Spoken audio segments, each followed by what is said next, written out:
जो किसानों का संघर्ष चल रहा है फतेहाबाद में पिछले 150 दिन से कड़कड़ाती ठंड में भी धरने पे बैठे हुए हैं, उसके बारे में मैं जन संगठनों के साझा मंच का प्रवक्ता डॉक्टर महावीर शर्मा आपसे मुखातिब हूँ। ये जो आंदोलन है ये ज़मीन का उचित मुआवजा प्राप्त करने का आंदोलन बिल्कुल नहीं है। हमने अपने पर्चे में भी ये बात लिखी है। किसानों का बहुमत बल्कि 95% लोग जो किसी भी कीमत पे ज़मीन देने को तैयार नहीं है।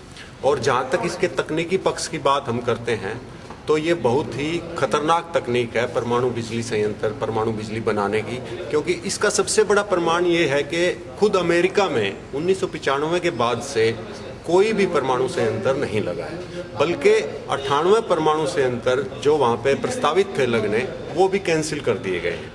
और उनका जो रिएक्टर का कबाड़ और जो सारी चीज़ें हैं बल्कि उसको ही तीसरी दुनिया को बेचने का बड़ा अरबों खरबों डॉलर का ये मामला है, क्योंकि एक एक रिएक्टर जो गोरखपुर में जो रिएक्टर लगेगा वो 25,000 करोड़ का है।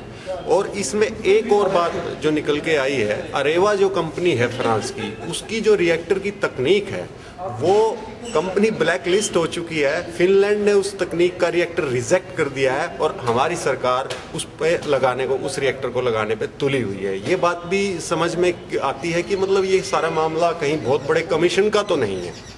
तीसरी बात जो है, फ्रांस में जहाँ की परमाणु बिजली का 70% तक कुल बिजली का 70% तक परमाणु से बनता है, वहाँ भी जो रिएक्टरों की उम्र बढ़ाने के खिलाफ और जो परमाणु का जो कचरा निकलता है उसको ठिकाने लगाने के खिलाफ जो पूरी की पूरी जनता लामबंद हो रही है, बहुत बड़े बड़े आंदोलन हो रहे हैं। फ्रांस की सरकार को भी वो उम्र बढ़ाने पे सोचना पड़ रहा है।